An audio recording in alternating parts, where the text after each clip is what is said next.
요한복음 20장 11절부터 18절까지 같이 우리 합독하겠습니다. 요한복음 20장 11절부터 18절까지 말씀입니다. 우리 같이 합독합니다. 마리아는 무덤 밖에 서서 울고 있더니 울면서 굽으려 무덤 속을 들여다보니 흰옷 입은 두 천사가 예수의 시체에 누웠던 곳에 하나는 머리편에 하나는 발편에 앉았더라. 천사들이 가로되 여자여 어찌하여 우느냐? 가로되 사람이 내 주를 가져다가 어디 두었는지 내가 알지 못함이니이다. 이 말을 하고 뒤로 돌이켜 예수의 서신 것을 보나 예수신 줄 알지 못하더라. 예수께서 가라사대 여자여 어찌하여 울며 누구를 찾느냐 하시니 마리아는 그가 동산지기인 줄로 알고 가로되 주여 당신이 옮겨갔거든 어디 두었는지 내게 이르소서.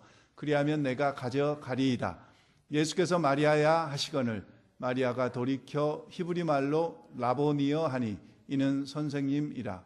예수께서 이르시되 나를 만지지 말라. 내가 아직 아버지께로 올라가지 못하였노라. 너는 내 형제들에게 가서 이르되 내가 내 아버지 곧 너희 아버지 내 하나님 곧 너희 하나님께로 올라간다 하라 하신대. 막달라 마리아가 가서 제자들에게 내가 주를 보았다 하고 또 주께서 자기에게 이렇게 말씀하셨다 이르니라. 아멘. 우리 같이 이제 환영하고 서로 축복하겠는데요. 아직 가지 마시고 제자리로 아직 가만히 서서 우리가 한번 구호를 외치고 한번 했으면 좋겠어요. 무슨 구호냐면은 하나님은 당신을 사랑하십니다.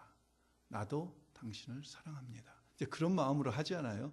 세 가지를 다른 것을 하겠는데 여러분들이 다 저를 따라서 하시고 그 다음에 보통 때는 인사하라고 그러면 그냥 인사만 하고 그러잖아요. 그러니까 마음은 다 우리가 그런 마음인데 겉으로 이제 표현을 못하니까 여러분들의 마음을 제가 대신 같이 이제 한번 하고 하시자고요.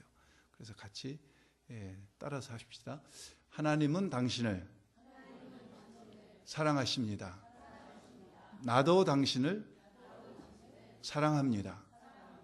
하나님은 당신을 기뻐하십니다. 나도 당신을 기뻐합니다. 하나님은 당신을 축복하십니다. 나도 당신을 축복합니다. 이제 하셔요.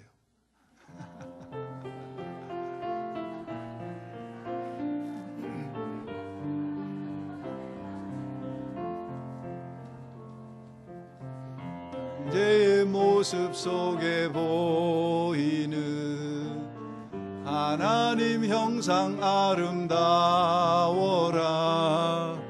존귀한 주의 자녀 됐으니 사랑하며 섬기리. 자매의 모습 속에 보이는 하나님 형상 아름다워라.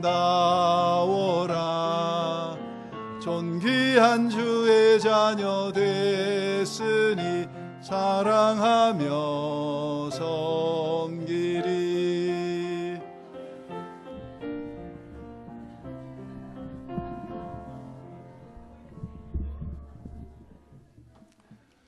여러분 다 그런 마음으로 하시죠? 사랑하시고 축복하시고 또 기뻐하시고 하나님이 그러신 것 같아요. 그래서 말을 제가 그냥 우리 다 아는 말인데 한번 만들어 봤습니다. 몇 주 전에 인디아나주에서 이 Religious Freedom Law라는 것을 종교 자유법안을 통과시켰어요.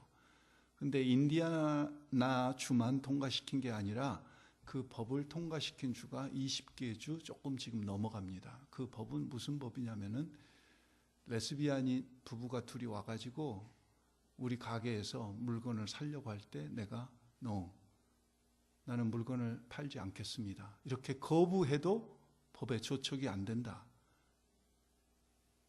그 법이 Religious Freedom Law라는 법이에요. 이게 인디아나에서 통과시켜가지고 그 인디아나 주 지사가 서명을 했더니 여러분이 아시는 대로 이 팀 쿡이나 이런 동성 연애자들이 막 거기 막 뉴욕 타임즈에 기고를 하고 압력을 넣고, 그러니까 오클라호마에서는 주의회에서는 통과가 됐는데 이 주지사가 오클라호마에서는 겁이 나가지고 지금 사인을 못하고 있어요. 제가 그런 모습을 보면서 그런 이야기는 팀 쿡이 하는 게 아니다. 동성연애자가 아닌 사람이 그런 이야기를 해야지 그 이야기가 이게 설득력이 있고 말이 맞지, 동성연애자가 이야기하는 것은 조금 좀 이상하다. 그런 생각을 혼자 해봤습니다. 오늘은 우리 주님이 부활하신 부활주일입니다. 부활주일에 이렇게 비도 주셔서 너무 감사해요. 캘리포니아가 지금 4년째 드라우트 가뭄 들었잖아요. 그래서 주지사가 지난 주간에 나와가지고 무조건 25% 감량해야 된다. 그래서 제가 이번 주에 그 말을 듣고 일주일에 목욕을 한 번밖에 안 했어요. 물을 아끼려고. 발은 매일 씻었지만은 물을 아껴야 되겠다. 이게 지금 심각한 문제다. 여자들 머리를 너무 자주 감지 마시고요. 왜냐하면 지금 이 시에라 네바다 이 산에 쌓인 눈이 예년보다 16%에서 20% 정도밖에 눈이 없대요. 그 눈이 녹아가지고 그 물로 우리는 먹고 사는 건데 지금 5분의 1 정도밖에 없으니까 잔디에는 당연히 물 주면 안 되고, 이게 쓰는 물도 화장실 그 토일렛에도 벽돌을 한 2장씩 넣어가지고 물을 조금씩 내려야 된다. 모았다가 한 번에 내리시든지 하여간 그래야 그런 생각이 막 드는 거예요. 근데 이 비를 오늘 주시고 또 화요일 날 비를 주신다고 하니까 부활주일 날 너무 감사하고 감사했어요. 제 개인적인 이야기입니다. 여러분, 오늘 예수님의 무덤가에 맨 먼저 찾아간 사람이 막달라 마리아입니다.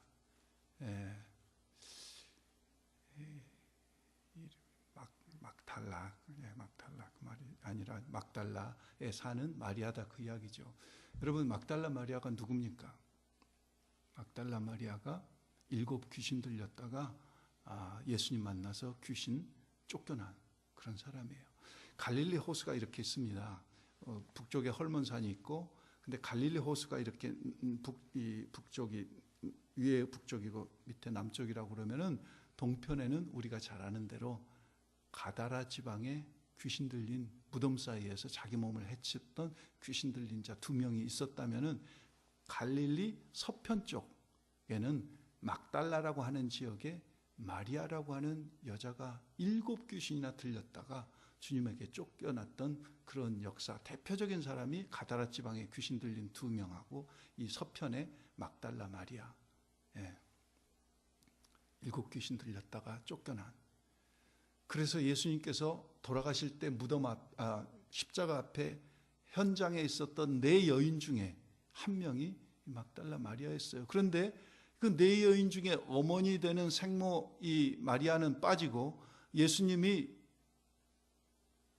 죽으시고 이제 3일째 되는 날 맨 먼저 무덤을 찾아간 여인이, 오늘 요한복음 본문에서는 막달라 마리아 한 사람으로 나와 있는데 누가복음이나 마가복음에 보면은 3 여인이, 야고보의 어머니 마리아, 그 다음에 살로메 여인, 그 다음에 막달라 마리아, 이 3 여인이 찾아갔다 그렇게 나와 있어요. 자, 이 사람들이 찾아가면서 한번 생각해 보세요. 이 지금 제자들이나 이 막달라 마리아나 이 여인들은 부활에 대해서는 전혀 믿음이 없고 생각지 못하고 간 겁니다. 이거 왜 갔을까요?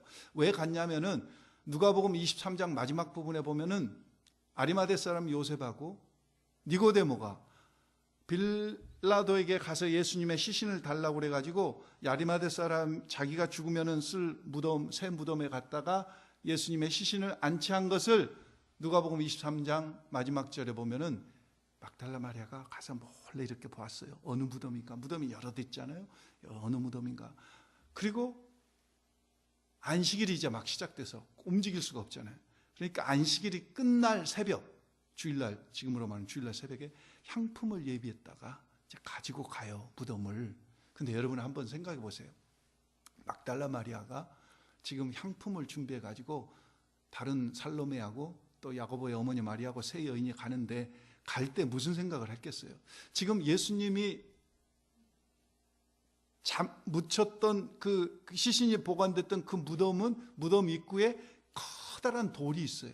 그 돌은 장정이 20명이나 되는 사람이 움직여도 이게 움직일 수 없는 돌이에요. 예?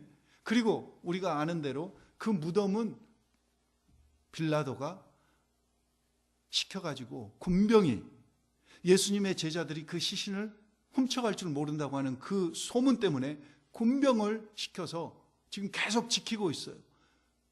다른 말로 하면은 지금 내가 지금 향품을 가지고 가도 무덤에 이거 예수님 돌이 움직이지 않으면은 이 향품을 어떻게 할 수가 없어. 또 할 수 있다고 해도 군병들이 지키고 있는데 허락을 안 하면, 그러니까 다른 말로 하면은 전혀 불가능한 이야기. 내가 향품을 준비해 가지고 가도 전혀 불가능한 줄 알면서도 지금 막달라 마리아는 이 이른 아침에 지금 예수님의 무덤가에 갔다 이거죠. 갔다 이거죠. 저는 그 부분을 조금 묵상해 보면서 개인적으로, 오늘 본문 말씀하고는 사실 그렇게 크게 연관이 없는데, 우리는 뭘 하려면 어떻습니까? 따져봐야 돼요. 계산해 봐야 돼. 경우수를 생각해 봐야 돼요. 이치적으로 이게 가능성이 있어야지 무슨 일을 실행에 옮기잖아요. 그런데 경우수를 따져보거나 인터넷에 들어가서 인포메이션을 다 컬렉션 해봐도 이것은 꽝이 안 돼. 무덤 문을 옮길 수가 없어. 군병들이 지키고 있어. 그러면 우리는 어떻습니까? 안 가. 그러니까 제자들 안 가잖아요. 그런데 막달라 마리아하고 이 살로메하고 야고보의 어머니 마리아는 갔다 이거죠. 갔다 이거예요. 네, 갔어. 가서 보니까, 자 지금 갔어요. 거기까지입니다.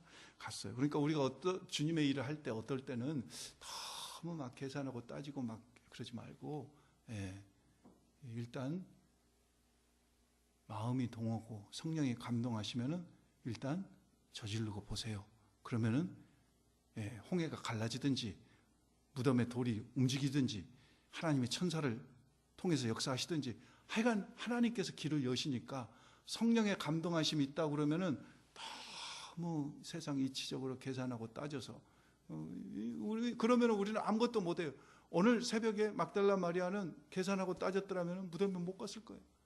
그러면은 맨 처음 부활하신 주님을 만난 여자가 막달라 마리아인데 아마 그 영광을 상실했을지도 몰라요.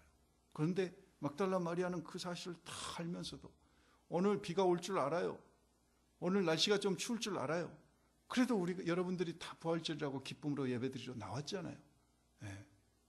그것과 마찬가지로 막달라 마리아가 갔더니, 가서 보니까 돌문이, 오늘 20장 1절 보십시오. 우리가 11절부터 읽었지만은 돌문이 옮겨 있는 거예요.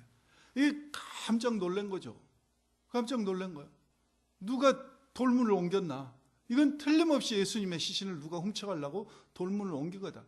확인할 겨를도 없이 막달라 마리아는 가서 베드로와 요한에게 소식을 알린 겁니다.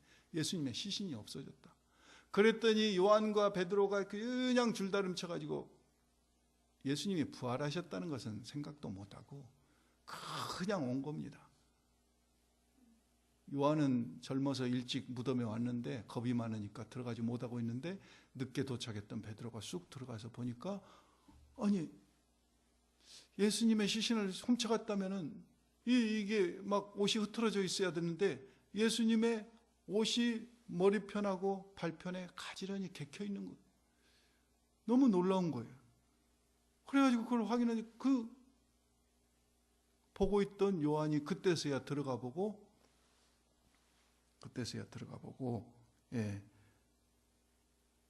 8절, 20장 8절 보십시오. 그때야 무덤에 먼저 왔던 그 다른 제자도 들어가 보고 뭐라고 그럽니까? 믿었더라 그랬어요. 믿었더라. 20장 8절에. 근데 뭘 믿었다는 겁니까?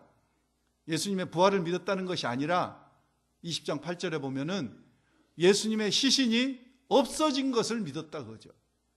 막달라 마리아 말이 맞구나. 시신이 없어졌구나. 왜냐하면 그 다음 9절 말씀을 보세요. 9절 말씀에 보면은 8절에 다른 제자도 들어가 보고 믿더라 그랬잖아요. 9절에 가로 해가지고 9절 보십시오. 저희는 성경에 그가 죽은 자 가운데서 다시 살아나야 하리라 하신 말씀을 아직 알지 못하더라. 알지 못한다는 것은 무슨 이야기예요? 믿지 않았다. 그죠? 그러니까 믿지 않으니까 시신이 없어진 그 사실만 믿고 두 명은 요한과 베드로는 집으로 가버린 겁니다. 자, 그리고 우리가 읽은 10절 보십시오. 두 명은 집으로 가버려. 그런데 막달라 마리아는 10절 보십시오. 마리아는 무덤 밖에 서서 울고 있더니 울면서 굽으려. 근데 저기서 울고 있더니 한 울었다는 단어가요, 클라이오라고 하는 단어인데, 클라이오라고 하는 단어는 그냥 눈물을 그냥 흘리는 그런 것이 아니고 통곡한 겁니다. 아니, 여러분 한번 생각해 보세요. 베드로와 요한은, 이 남자들은 그러니까 이게 뭐 아무 소용이 없어. 여자들이 그래도 조금 위기에 쓸만해. 남자들은 뭐 감동도 없고 그냥 예수님 시신이 없어졌다는데도 그냥 집으로 가버려. 아, 시신이 없어졌구나. 그 현상만 확인하고 집으로 가버려. 그런데 이 막달라 마리아 보세요.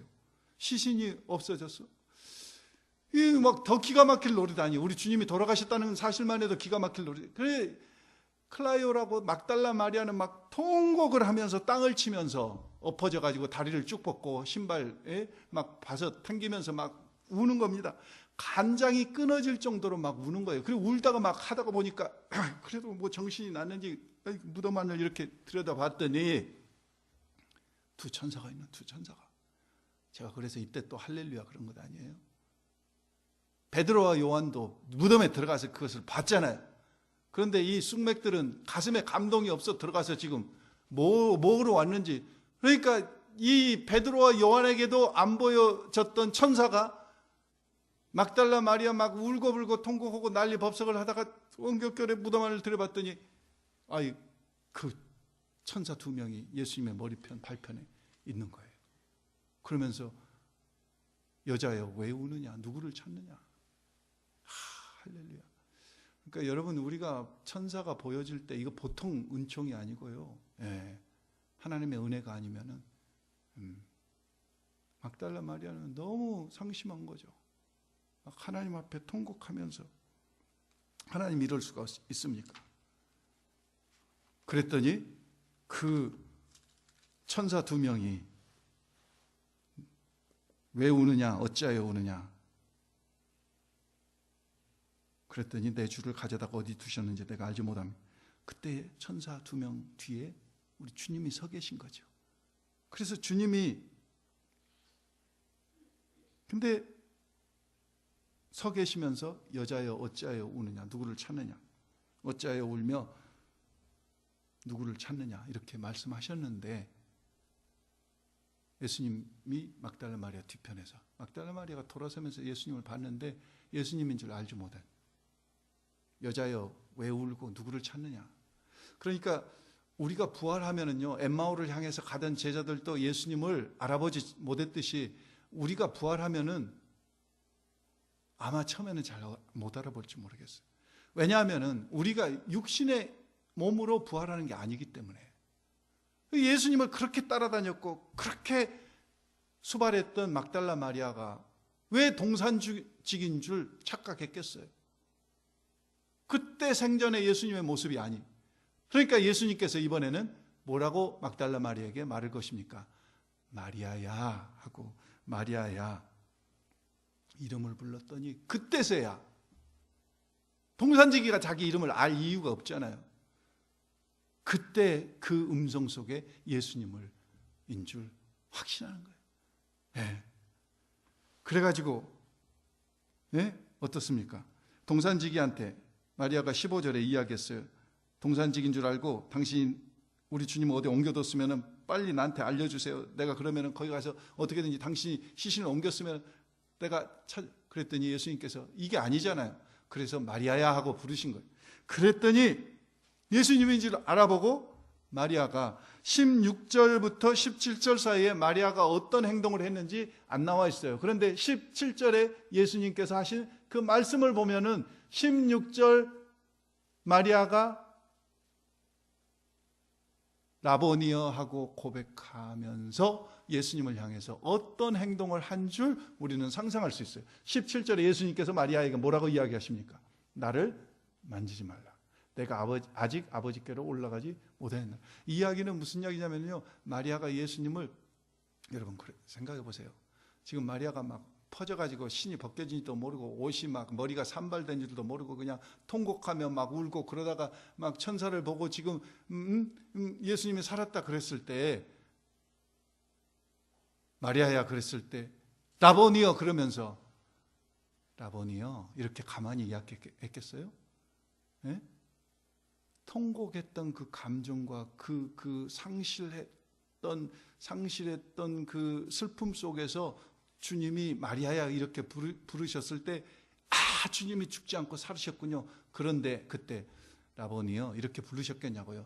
라보니야 하고 그래 불렀든지 하여간 통곡하던 그 목소리 그대로 그냥 부르면서, 마리아가 이게 조금 격하지 않아요? 마리아가 이게 굉장히 감정적이잖아요. 계산적으로 따지는 그런 여자가 아니잖아요. 그러니까 그냥 주님을 확 붙잡은 거예요. 다리를 그냥 확 붙잡은. 그 단어가 예수님께서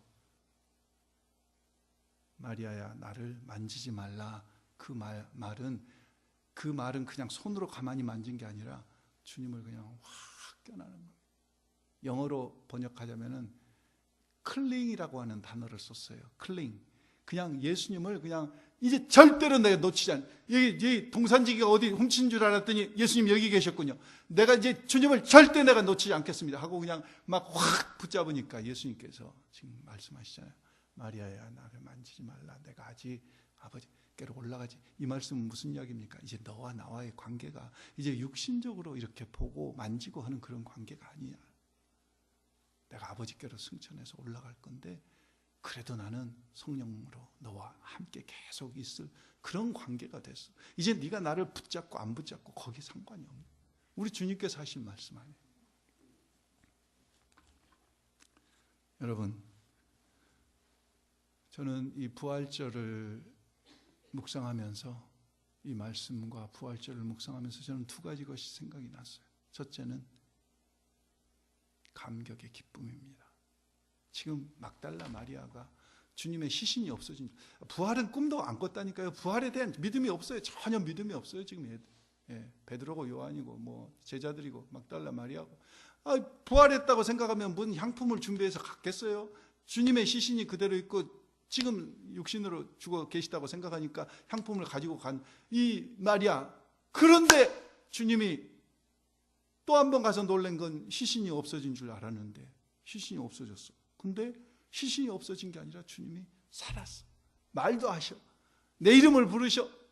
그리고 말씀을 계속 하셔. 17절에 하신 말씀 같이. 여러분, 그때 사람이 어떻게 되겠어요? 극심한 슬픔과 아픔 속에 빠졌다가 완전히 지옥에서 천국으로 옮겨진 거. 지금 엄청난, 지난 금요일 날 앤토니 힌튼이라고 하는 58살 된 흑인이 알라바마 법정에서, 감옥에서 28년 만에 풀려났어요. 앤토니 힌튼이라고 하는 사람이 살인자로, 2명을 권총으로 쏴서 죽였다는 살인자로 누명을 쓰고 사형 언도를 받아가지고 5 by 8, 5feet by 8feet 된 조그만 독방에서 28년간을 지냈어요. 여러분 생각해 보세요.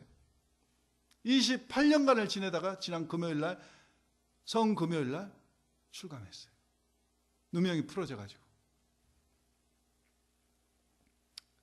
감옥에서 풀려난 것도 기뻤겠지만 억울한 누명이 벗어졌으니까 20대 때 들어갔다가 20대 들어갔다가 60이 다 돼서 나왔으니 인생의 절반을 감옥에서 보내고 나왔는데 얼마나 가슴에 맺힌 것이 많았겠어요. 그런데 기자들이 달려가서 인터뷰하는데 당신은 그렇게 억울하게 고소한 검사를 어떻게 생각하십니까? 유명한 말을 했어요. 하나님 앞에서 그는 대답해야 될 거다. 그 이야기는 하나님께 맡겼다 그 이야기입니다. 나는 용서했다 그 이야기.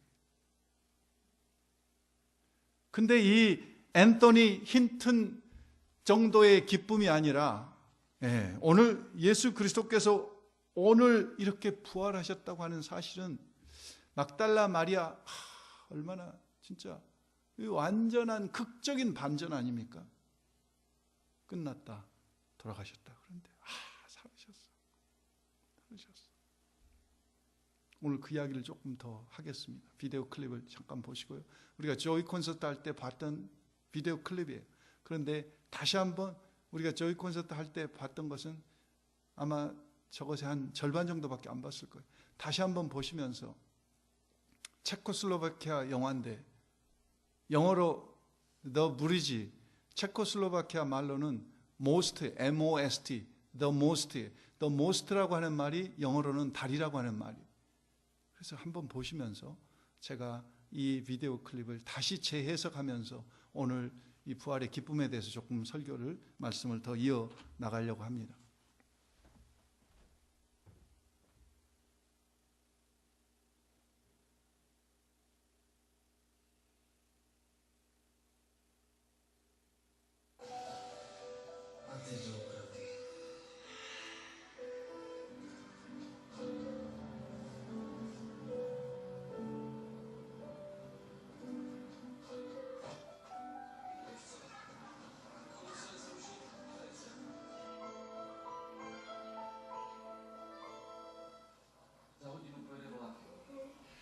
Sice mám pozor přijdu a budeme nahrovat do klíčů položíme most. No, mostem položíme most, jo?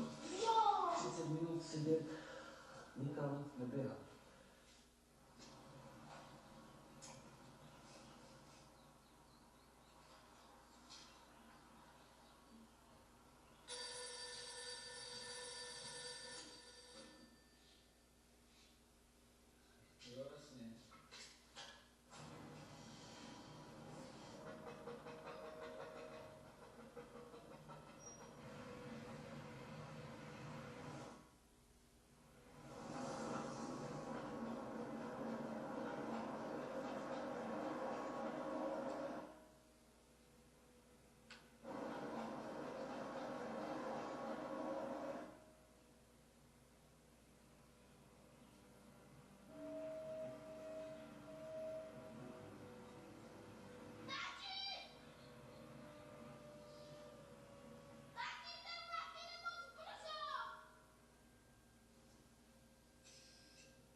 하나님께서는 로마서 5장 8절 말씀대로 우리가 아직 죄인 되었을 때 그리스도께서 우리를 위하여 죽으심으로 하나님께서 우리에 대한 자기의 사랑을 확증하셨습니다.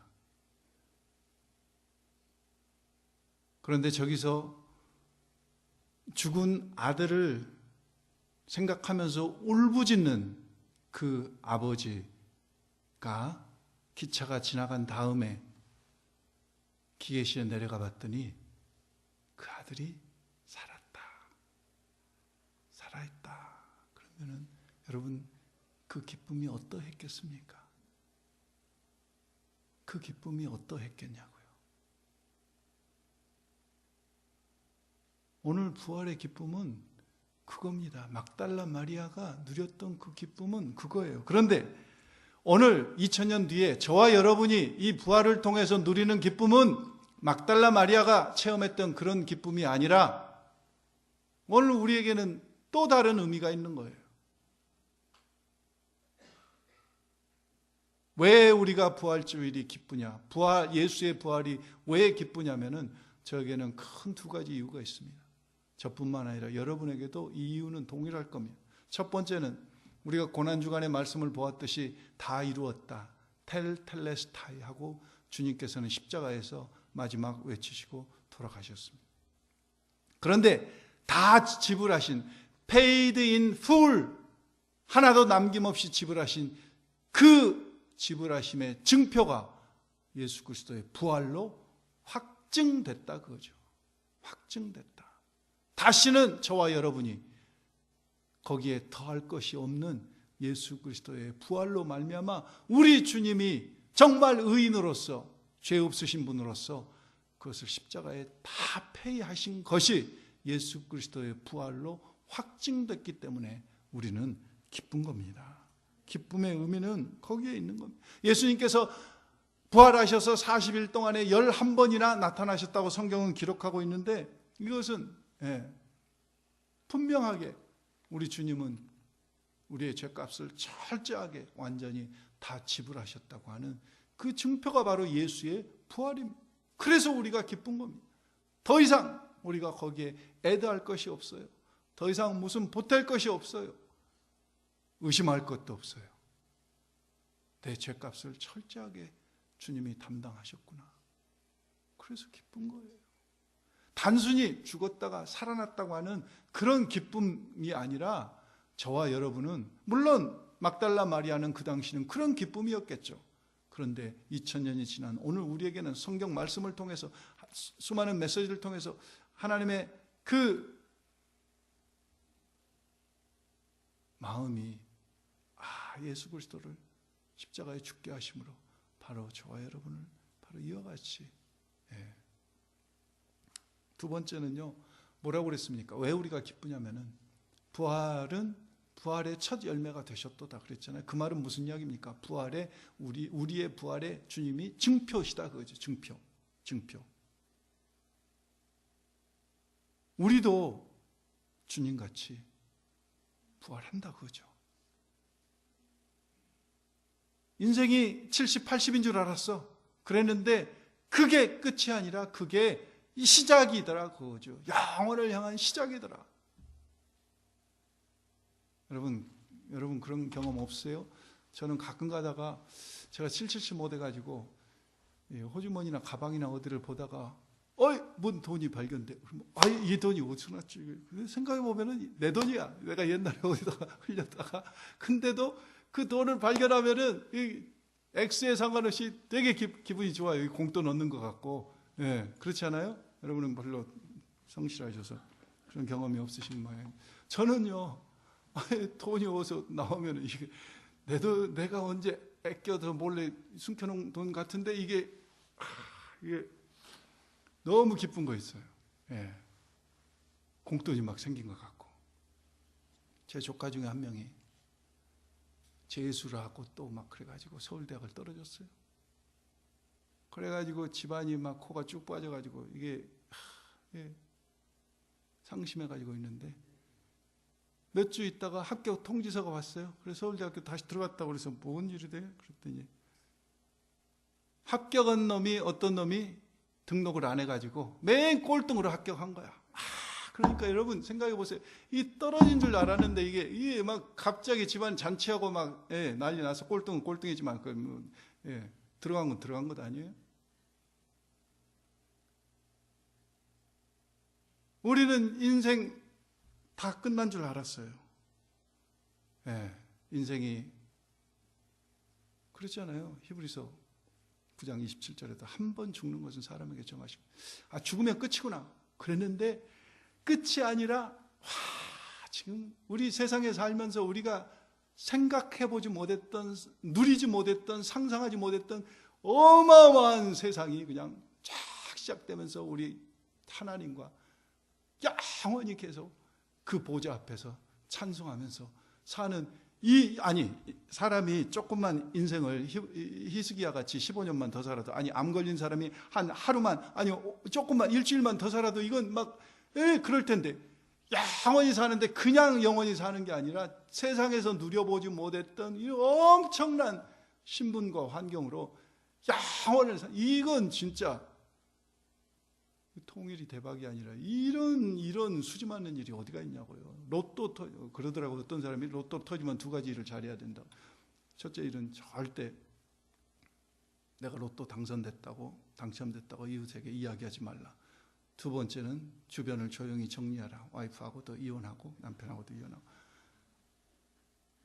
그런데 우리는 지금 이것은 뭐 조용히 감추고 로또 당첨, 예수님 부활 안 하셨다, 이거 감출 일이 아니잖아요. 이건 엄청난 사건이잖아요. 엄청난 사건. 무슨 뭐 학교 서울대학교 떨어졌다가 다시 붙은 그런 정도 이야기가 아니잖아요. 요한복음 5장 29절에 보면 선한 일을 행한 자는 생명의 부활로, 악한 일을 행한 자는 심판의 부활로. 역전도 보통 역전이 아니라 9회 말에 무슨 만로 홈런을 쳐가지고 이긴 게임은 그냥 한 번 게임 이긴 것으로 끝나지만 예수의 부활로 말미암아 우리가 부활한다고 하는 사실은요, 이건 어마어마한 이 세상 제가 그래서 그랬어요. 부활주일인데 헌금을 해야 되는데 얼마를 해야 될까 갈등하고 기도하다가 제가 하나님 앞에 회개했어요. 이런 어마어마한 기쁨을 돈 액수를 가지고 몇백 불 하느냐 얼마 하느냐 그걸 가지고 하나님 앞에 따지고 있는 내 자신이 너무 부끄럽더라고요. 이런 엄청난 기쁨을 주신 그 하나님께 내가 물론 돈으로 이 액수로 그것을 측량할 수가 있겠냐 그 말이에요. 우리가 누릴 기쁨을 생각하면은. 이건 역전도 보통 역전이 아닌 거죠. 승리도 보통의 승리가 아닌 거죠. 거짓이 아니라 진리가 승리한 것이고, 악이 아니라 선이 이긴 것이고, 절망이 아니라 소망이 승리한 것이고, 죽음이 아니라 생명이 모든 것을 이기는 하나님의 사랑이라는 것을 예수님의 부활이 오늘 우리에게 말씀해 주고 있지 않냐 그거죠. 그래서 저와 여러분이 어떤 사람들 보면은 다시는 사람 안 볼 것 같이 되게 매정하게 하는 사람들이 있어요. 그런 사람 보면은 나는 저 사람 부활의 확신이 있을까? 우리 언제 볼 건데 저 사람 나한테 저렇게 하면 안 되는데. 우리 다 보지 않아요. 영원히 만날 것 아니에요. 그런데 안 보면 끝이라고 사람 그렇게 하면 안 되잖아요. 부활의 확신을 가지고 사는 사람들이 인간관계를 그렇게 하면 안 되잖아요. 세상에서만 천년만년 살 것 같이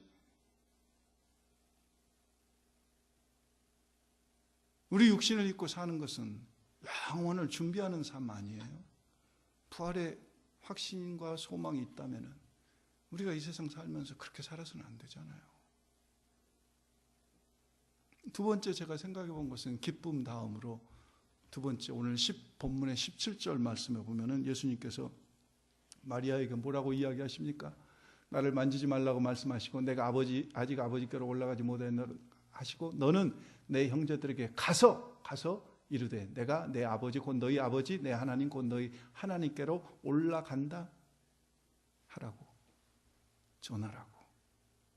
오늘 부활의 여러분 우리가 전도하면은 마음에 부담되잖아요. 거절의 두려움이 있잖아요. 어쩐지 자꾸 이게 발이 안 나가지 않아요. 그런데 정말 우리가 부활의 기쁨에 사로잡혀 있다면은 막달라 마리아 보고 예수님께서 만약 저기서 막달라 마리아야, 이것은 너와 나만 아는 비밀인데 절대 내가 살았다는 이야기 하면 안 된다. 누구한테도 하면 안 돼. 제자들한테도 하면 안 돼. 약속하겠냐? 인증, 도장 찍을까?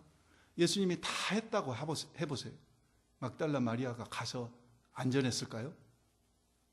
안전했을까요? 저 같으면, 여러분 같으면 어땠을지 모르겠는데 저 같으면은요, 예수님이 아무리 나 부활한 거 절대, 나 살았다는 거 절대 알리면 안 된다고 말씀하셨더라도, 내가 주님 앞에서 그 약속했더라도 그 약속은 못 지킬 것 같아요. 너무 기쁘니까, 너무 감격스러워서. 내가 그렇게 틀림없이 이야기했을 것 같아요. 홍지연 집사님한테만 살짝 이건 이야기해 주는 건데 절대 알리면 안 돼. 이것은 집사님하고 나하고 비밀이요. 나가면 큰일 나. 근데 주님이 사셨대.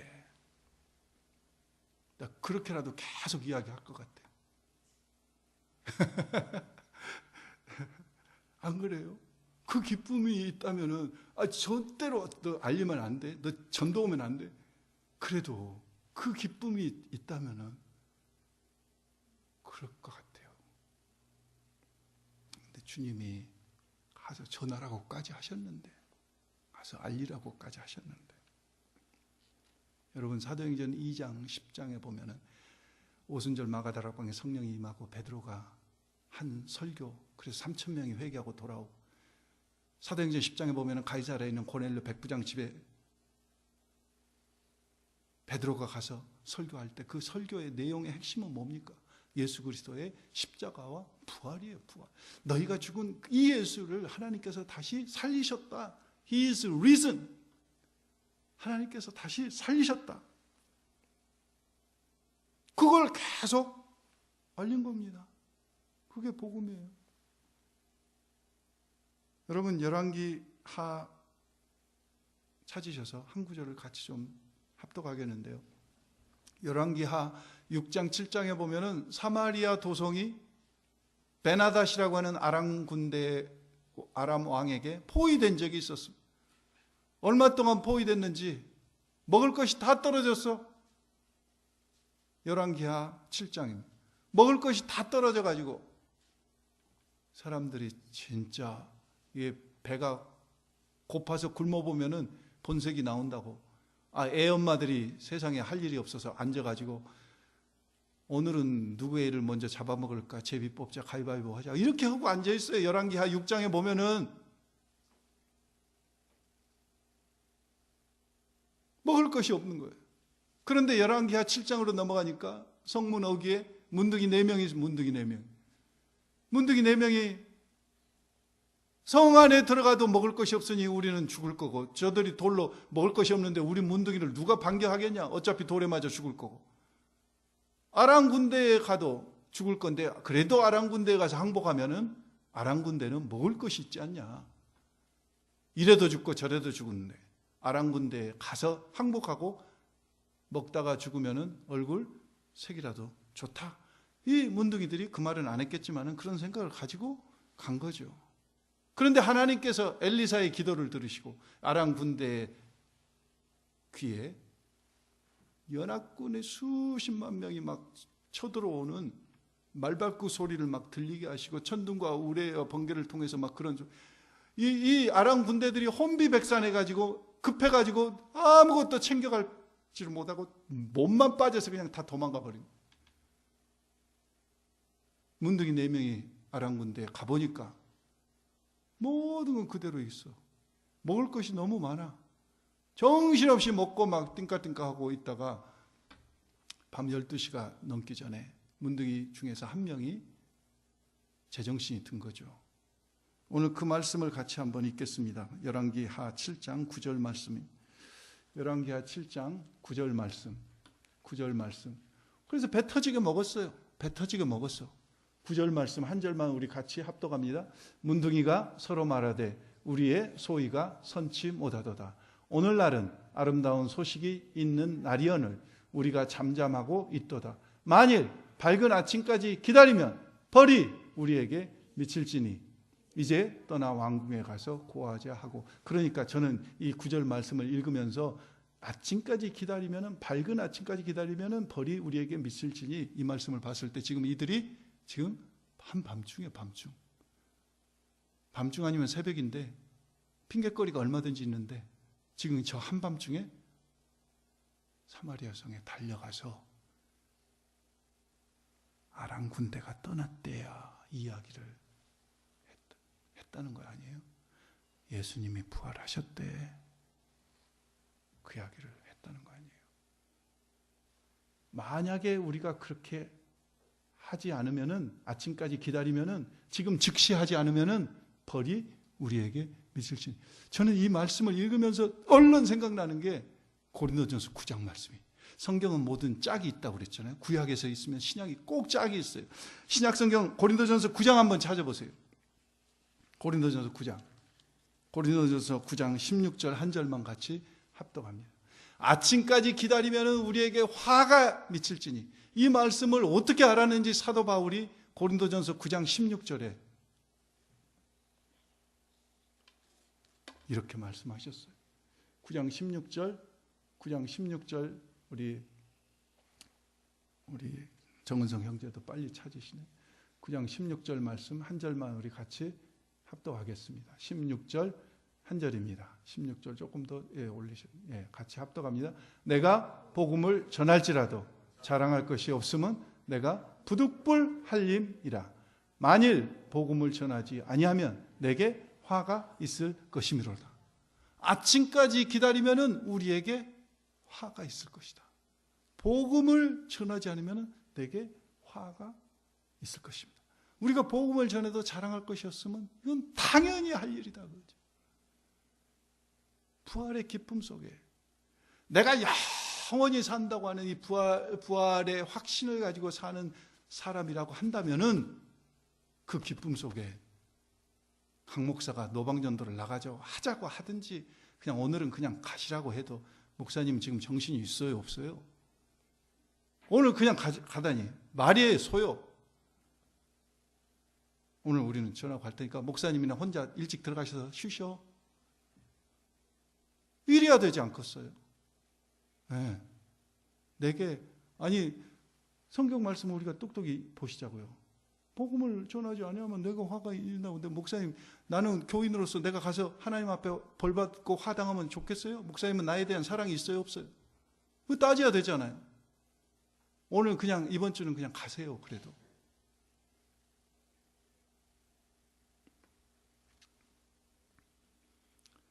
지금으로부터 꼭 130년 전 1885년도 부활주일이 4월 5일이었습니다. 오늘하고 똑같이.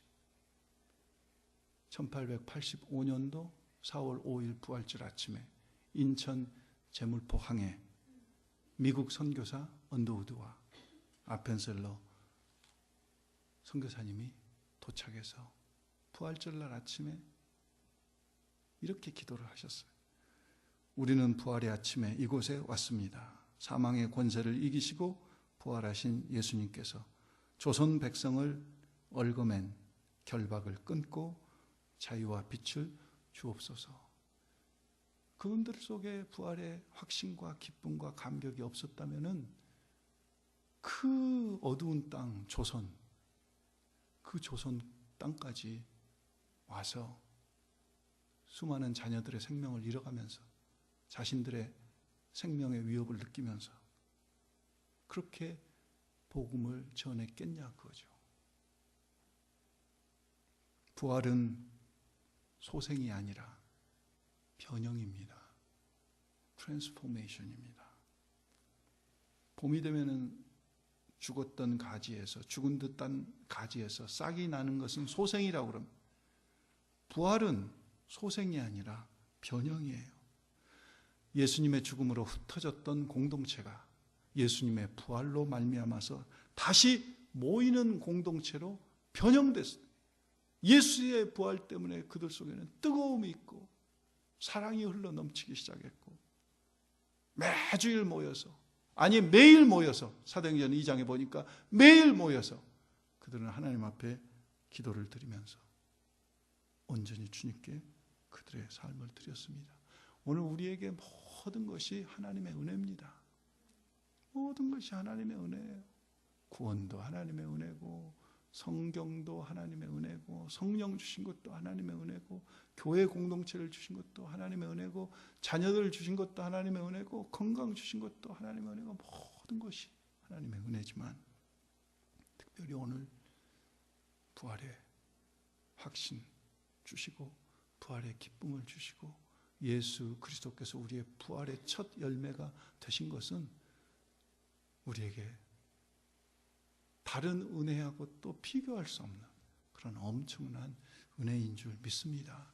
그래서 사도 바울은 고린도전서 15장에 예수 그리스도의 부활에 대해서 쭉 설명하다가 마지막 58절에 그러므로 사랑하는 형제들아, 그러므로 그랬잖아요.